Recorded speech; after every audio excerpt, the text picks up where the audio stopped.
हाल के दिनों में हमारी आंखों ने जो दर्दनाक हादसा देखा, मतलब इससे दर्दनाक और क्या देखा जा सकता है। हाथरस हादसों में 121 मौतें, अपनों के शव और रोते बिलखते लोग, घायलों की तस्वीर, बेहाल सुरक्षा व्यवस्था, खास्ता हाल इलाज। ये खबर, ये तस्वीर किसी को भी हिलाकर रख देने के लिए काफी है। और इन हादसों का जिम्मेदार अगर मैं आपको ये बताऊं कि वो बाबा की एक प्राइवेट आर्मी है, बाबा की गुलाबी आर्मी है, तो आप सुनकर चौंक जाएंगे। बाबा के पास एक प्राइवेट आर्मी है जो गुलाबी कपड़ों में रहती है।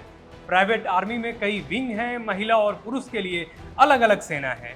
बाबा भोलेनाथ की ही सेना है जो उसकी सुरक्षा भी देखती है और सिस्टम भी।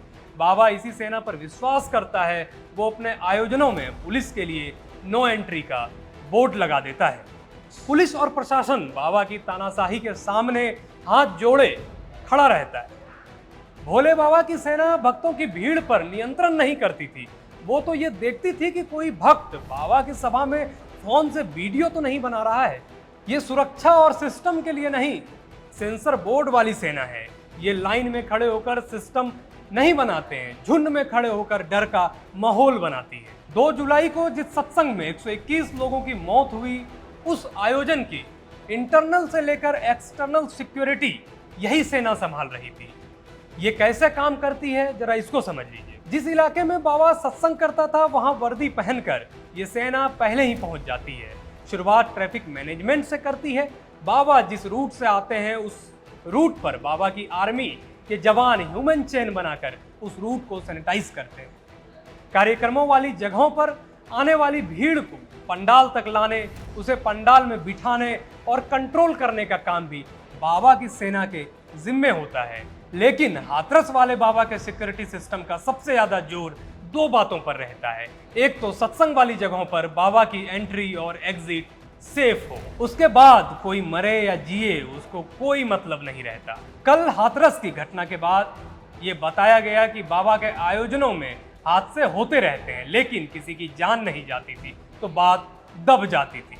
2 जुलाई को यही हुआ। सेना बाबा को सेफ्टी से लाई और ले गई। बाबा सेफ्टी से निकल भी गए। जो बाबा के रास्ते में आया उसे धक्का दिया गया। यूपी सरकार के मंत्री असीम अरुण ने भी ऐसे ही संकेत दिए हैं कि सिस्टम देख रहे सेवादारों की भूमिका शक के दायरे में है। एसडीएम की रिपोर्ट में भी बाबा के सुरक्षा कर्मियों पर भीड़ को धकेलने का जिक्र है। इसके बाद ही भगदड़ और मौतों का सिलसिला शुरू हुआ। बाबा की गुलाबी सेना भक्तों में भय पैदा करती थी, वो उनको गाली देती थी। मंगलवार को हाथरस में भोले बाबा के सत्संग वाले दिन 100-200 नहीं, हजारों की संख्या में बाबा की सेना तैनात थी। लेकिन बाबा के जवानों का ध्यान भक्तों को पंडाल तक सुरक्षित पहुंचाने और उन्हें वहां से निकालने पर कम, इस बात पर ज्यादा रहता था कि कहीं कोई अपने मोबाइल से कुछ रिकॉर्ड तो नहीं कर रहा।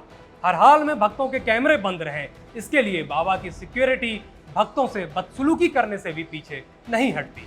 यानी पुलिस की मौजूदगी सिर्फ रस्मी थी, प्रशासन मुख्य दर्शक से ज्यादा कुछ नहीं था। बाबा की गुलाबी सेना ही सब कुछ थी। जाहिर है कि इस गुलाबी सेना को ताकत बाबा के रसूख से ही मिल रही थी। ऐसे में अब जब बारी एक्शन की है, तो बाबा भोलेनाथ के जनरलों से ही नहीं, बल्कि खुद बाबा से भी पूछताछ होनी चाहिए। ये सवाल पूछे जाने चाहिए कि बाबा के कथा में पुलिस की एंट्री रोकने की ताकत उसे किससे मिल रही थी? कौन सफेद पोश है जो उसकी ताकत बना हुआ है?